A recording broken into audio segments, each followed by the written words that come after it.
بابری مسجد انہدام case میں ملزمین کو بری کیے جانے کے فیصلے کو چیلنج کرنے والی عرضی پر الہ آباد ہائی کورٹ کی لکھنؤ بینچ آج سماعت کرے گی۔ یہ عرضی حاجی محمود احمد اور سید اخلاق احمد نے داخل کی ہے۔ دونوں عرضی گزار ایودھیا کے رہنے والے ہیں۔ سی بی آئی کی جانب سے فیصلے کو چیلنج نہیں کیا گیا، لہٰذا حاجی محمود احمد اور سید اخلاق احمد نے عدالت سے رجوع کیا۔ خیال ہے کہ خصوصی عدالت نے گزشتہ سال 30 ستمبر کو اس کیس میں اڈوانی، جوشی سمیت 32 ملزمین کو بری کر دیا تھا۔ خصوصی عدالت کے جج ایس کے یادو کا اپنے فیصلے میں کہنا تھا کہ 28 برس پہلے بابری مسجد کا انہدام کسی منصوبہ بندی کے تحت نہیں کیا گیا تھا اور اس میں نامزد ملزمین کے ملوث ہونے کے ٹھوس شواہد نہیں ملے، لہٰذا انہیں بری کیا جاتا ہے۔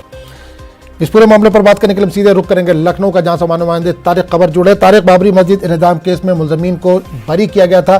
اس فیصلے کو چیلنج کیا گیا، اس پر آج سماعت ہے، کب تک سماعت ہو سکتی ہے؟ دیکھیے اعظم، پہلے تو یہ عرض کر دوں کہ جو فیصلے کے تعلق سے باتیں کی جا رہی تھی، جیسا کہ گزشتہ تاریخ میں دیکھا گیا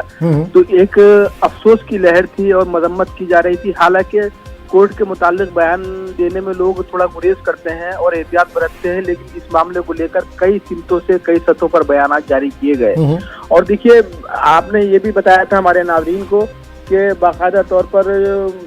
چاہے وہ محمود مدنی ہوں یا ارشد مدنی ہوں یا دوسری تنظیموں کے مسلم پرسنل لا بورڈ کے اراکین ہوں یا بابری مسجد ایکشن کمیٹی کا معاملہ ہو، سبھی نے اس کی مذمت کی تھی۔ اور صرف اتنا ہی نہیں بلکہ جو برادران وطن ہے، بلکہ یوں کہوں میں کہ جو دوسرے مذاہب کے لوگ ہیں، انہوں نے بھی یہ کہا تھا کہ جب تمام تر شواہد موجود ہیں، ویڈیو میں ریکارڈ ہے، تمام پورے دنیا کے میڈیا نے اس وقت کے منظرنامے کو قید کر رکھا ہے، دکھایا ہے، چھپا ہے، تو اس میں آخر یہ کہہ دینا کہ ثبوت کی عدم فراہمی کی بنیاد پر یہ فیصلہ کیا جانا، یہ لیکن ان تنظیموں کی طرف سے چیلنج کیوں نہیں کیا گیا طارق؟ اس کے علاوہ سی بی آئی نے بھی چیلنج نہیں کیا، جو دو لوگوں نے چیلنج کیا ہے وہ ایودھیا کے ہی مقامی لوگ ہیں۔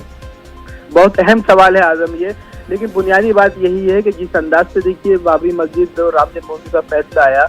تو اس تناظر میں تو آپ کہہ سکتے ہیں کہ دیکھیے ایک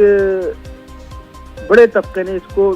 بڑے مشکوک انداز سے دیکھا۔ حالانکہ بار بار سوالات اٹھائے جاتے رہے اور جب یہ سی بی آئی والا معاملہ آیا تو اس سوالیہ نشان اور مزید گہرے ہو گئے۔ تو دیکھیے، چیلنج نہ کرنے کا معاملہ یہ ہے کہ ایک مایوسی کی لہر تھی، افسردگی تھی، اور لوگ یہ اس حیرت میں بھی مبتلا تھے کہ آخر اب اگر عدلیہ کے اس تمام فیصلوں پر نشانات گہرے ہوتے جائیں گے تو پھر جو جمہوریت میں اور عدل و انصاف میں یقین رکھنے والے لوگ ہیں وہ کس طرف کا رخ کریں گے۔ دیکھیے، ایک مایوسی کی لہر تھی، لیکن ایک بات یہاں پر بہت اہم یہ بھی ہے اعظم کہ جو شریعت کے تقاضے ہیں اہتمام حجت والے، یہاں پر شریعت کے پیش نظر بھی یہ اپروچ کیا گیا ہے عدالت کو، کیونکہ آل انڈیا مسلم پرسنل لا بورڈ، بابری مسجد ایکشن کمیٹی اور دوسری جو تنظیم ہے، سبھی کا ماننا یہ ہے کہ